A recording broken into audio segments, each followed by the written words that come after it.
قلم کی قسم اللہ نے اٹھائی اور فرمایا کہ اے محمد صلی اللہ علیہ وسلم، قلم اور اس کی تحریریں اس بات پر گواہ ہیں کہ آپ مجنون نہیں ہیں۔ اس پر میں بہت تفصیل سے بیان کر چکا ہوں کہ قلم کیسے گواہی دیتا ہے کہ محمد صلی اللہ علیہ وسلم دیوانے نہیں ہیں، آپ سچے نبی ہیں۔ ایک چھوٹی سی اور بات میں کرتا ہوں، کل میرا سیرت پر کہیں بیان تھا تو اللہ نے کچھ باتیں ذہن میں ڈالیں، تو وہ بڑے کچھ علمی نکات تھے جو اللہ نے دماغ میں ڈالے۔ میں نے کہا وہ بھی مارکیٹ میں، کیونکہ کل وہ بیان ریکارڈ نہیں تھا، جو ریکارڈڈ بیان نہیں ہوتا پھر وہ مارکیٹ میں آتا نہیں ہے، تو اچھی بات تھی۔ میں نے کہا اللہ نے دماغ میں ایک علمی نکتے کی بات ڈالی ہے۔ رسول اللہ صلی اللہ علیہ وسلم کا نام محمد صلی اللہ علیہ وسلم۔ اب آپ دیکھیے کہ اسلام میں دو چیزیں بنیادی ہیں جو اسلام کا انٹروڈکشن ہے، ایک قرآن ہے اور ایک محمد صلی اللہ علیہ وسلم ہے۔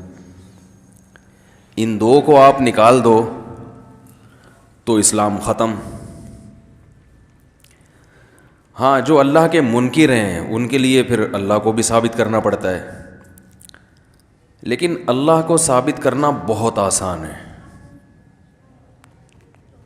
تبھی اللہ کو ماننے والے دنیا میں زیادہ ہیں۔ وہ الگ بات ہے کہ اللہ کے ساتھ شرک کرتے ہیں یا اسلام کو نہیں مانتے، لیکن اللہ کو مانتے ہیں۔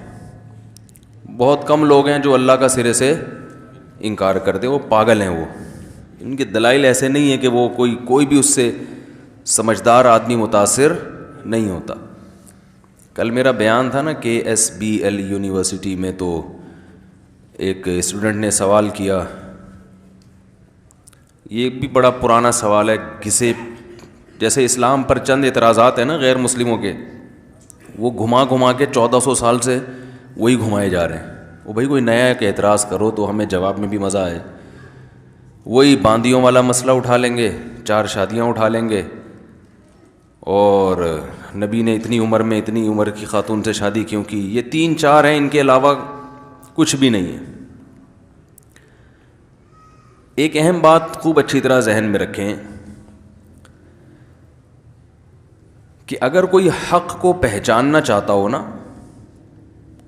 تو اس کے لیے پہچان بہت آسان ہے۔ اگر کوئی چاہتا ہے کہ اسے ہر سوال کا جواب ملے، پھر مشکل ہے۔ حق کو پہچاننے کے لیے حق پر اٹھائے جانے والے ہر اعتراض کا جواب ضروری نہیں ہے۔ میں سمجھا پا رہا ہوں اپنی بات؟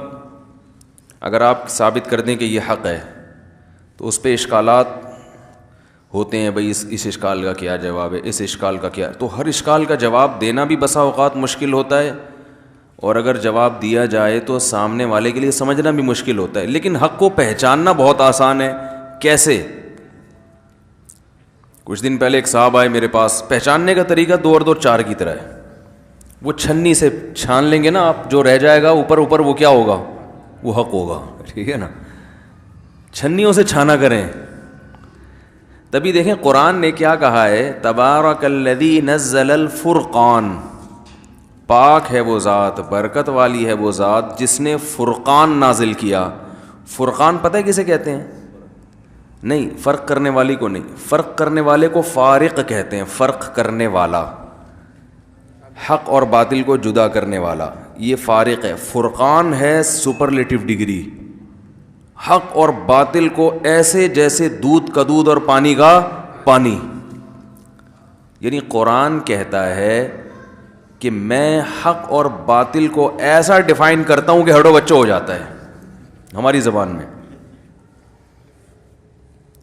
اب میرے جو اسٹائل سے واقف نہیں ہے نا، کسی اور جلسے میں جا کے میں خطاب کروں تو مجھے گھر دیکھ رہا ہوں یہ کیا کر رہے ہیں یار۔ میں کل اتنا کنفیوز تھا نا بیان میں نے کہا پولیس کو بلاؤں تو ایک صاحب کہتے ہیں کہ نعرہ لگانا ہے، میں پولیس کی بات کر رہا ہوں، وہ کہہ رہے ہیں کہ نعرہ تکبیر لگانا ہے۔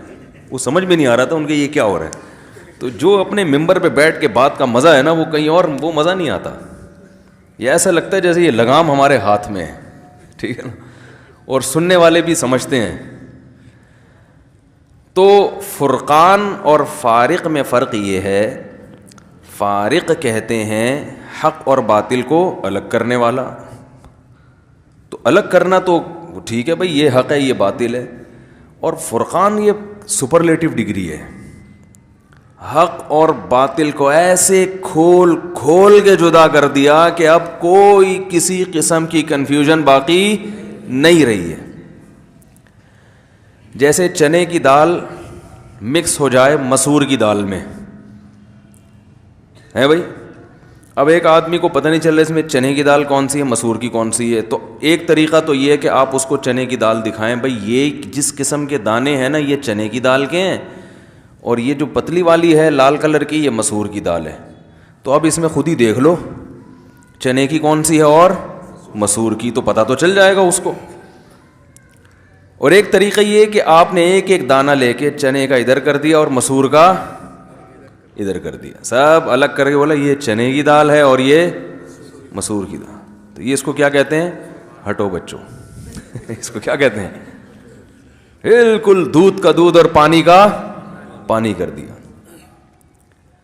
تو قرآن تو کہہ رہا ہے کہ میں الفرقان ہوں, بالکل دودھ کا دودھ اور پانی کا پانی کر کے حق کو ایسا بیان کرتا ہوں کہ آپ مجھے پڑھنے کے بعد کسی یہ کنفیوژن باقی رہنے کا تصور ہی ختم کر دیا میں نے کہ صحیح کیا ہے اور غلط کیا ہے. لیکن پھر بھی اتنے لوگ کافر ہیں قرآن پڑھنے کے باوجود. وہ کیوں ہیں؟ وہ ایک ٹیکنیکل فالٹ کرتے ہیں. وہ فالٹ یہ ہے کہ وہ ہر اعتراض کا جواب تلاش کرتے ہیں, اور دنیا میں کسی پر اٹھنے والے ہر اعتراض کا جواب ہر ایک کی نہ سمجھ میں آنا ضروری ہے, اور نہ ہر آدمی میں اتنی قوت ہوتی ہے کہ اس جواب کو صحیح طرح سے ڈیفائن کر سکے. بعض دفعہ جواب ہوتا ہے لیکن وہ بولنا ہی نہیں, وہ دینا ہی نہیں آ رہا ہوتا انسان کو. تو یہ طریقہ حق کو پہچاننے کا ہے ہی نہیں. حق کو پہچاننے کا طریقہ یہ ہے کہ یہ ٹھیک نہیں ہے تو پھر ٹھیک کیا ہے.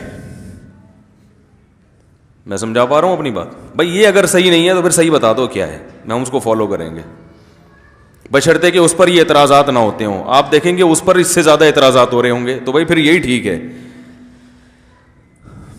میں سمجھا پا رہا ہوں؟ دیکھو کچھ دن پہلے میرے پاس کچھ لوگ آئے جو روافظ سے ان کا تعلق, شیعہ حضرات تھے, اشکالات تھے کہ بھئی ابو بکر پہلے خلیفہ ہیں نہیں ہیں, حضرت فاطمہ کی وراثت, وہی جو ان کے مخصوص مسائل ہیں, وہ حضرت عمر نے ظلم کیا وغیرہ وغیرہ وغیرہ وغیرہ. تو مجھے کہنے لگے کہ اس کا جواب دیں. میں نے کہا آپ ان سوالات کا جواب تو میں انشاءاللہ دوں گا, لیکن ایک میرا سوال ہے, ان کا جواب کیوں چاہتے ہو آپ؟ یہ ثابت کرنے کے لیے کہ آپ کا مسلک ٹھیک ہے میرا مسلک غلط ہے, یہی نا؟ تو وہ تو میں پھر بھی نہیں مانوں گا, اس لیے کہ اگر سنی مسلک پہ یہ 5-6 اعتراضات ہیں تو آپ کے مسلک پہ 5000 اعتراضات ہیں مجھے. تو میں اپنا مسلک چھوڑنے کے لیے تیار ہوں, بشرطے کہ آپ کے مسلک کے 5000 اعتراضات کے جوابات مجھے مل جائیں. نہیں یاری بات. اور اگر آپ کا بھی غلط ہے میرا بھی غلط ہے تو پھر کوئی تیسرا مسلک ایسا بتا دیں جس پہ کوئی اعتراض نہ ہوتا ہو, تو پھر میں اس کو فالو کر لوں گا. جب تک ایسا نہیں ملتا تو فی الحال جو ابا دادا سے مجھے دین ملا ہے اسی پہ چلنے تھے. نہیں یاری میرا خیال ہے بات سمجھ. مثال کے طور پر کوئی آپ کے پاس آتا ہے, کوئی عیسائی آتا ہے, وہ کہتے ہیں بھائی اسلام میں باندیوں کا تصور ہے, یہ کیا ہے باندیاں, زوجہ پہ اگرچہ مجبوری میں ہاتھ اٹھانے کی اجازت ہے مگر ہے تو نا, اور اسلام میں بہن کی وراثت آدھی ہے اور یہ وہ وغیرہ وغیرہ جو ان کے اعتراضات ہیں. تو بھائی کیا کروں اگر یہ اعتراضات ہو رہے ہیں تو کیا کروں؟ بھائی اسلام چھوڑ دو, یہی ہے نا, چھوڑ کے کیا کہہ رہے ہیں عیسائی بن جاؤ, کہ بھائی عیسائیت پر تو اس سے بڑے بڑے اعتراضات ہوتے ہیں. ہمارے ہاں تو آدھی وراثت ہے, عیسائیت میں ہے کتنی آپ کو یہی نہیں پتا؟ بھائی عورت کو آدھی ملتی ہے, عیسائیت میں کتنی ملتی ہے آپ کو تو پتا, گائیڈنس ہی نہیں ہے. ہمارے پاس گائیڈنس ہے, لہذا اس گائیڈنس کے بارے میں یہ فیصلہ کرنا کہ صحیح ہے یا غلط ہے, دو رائے ہو سکتی ہیں. آپ کے پاس سرے سے گائیڈنس ہے ہی نہیں, تو فالو کس کو کریں گے؟ یہ میری آواز دوبارہ گھوم گھوم کے کیوں آ رہی ہے؟ ایکو ویکو تو نہیں کیا ہوا؟ ایکو ختم کریں بھائی. تو سرے سے گائیڈنس ہی نہیں ہے. جو عیسائی امریکہ میں رہتا ہے وہ امریکہ کے قانون کو فالو کرتا ہے, جو آسٹریلیا میں رہتا ہے وہ آسٹریلیا کے قانون کو فالو کرتا ہے, جو برازیل میں رہے گا وہ برازیل کے قانون کو فالو کرے گا, جو اٹلی میں رہے گا وہ اٹلی کے. عیسائیت کے قانون کو فالو کرنے والا دنیا میں کوئی بھی نہیں ہے. دو چار چیزیں رہ گئی ہیں. تبھی میں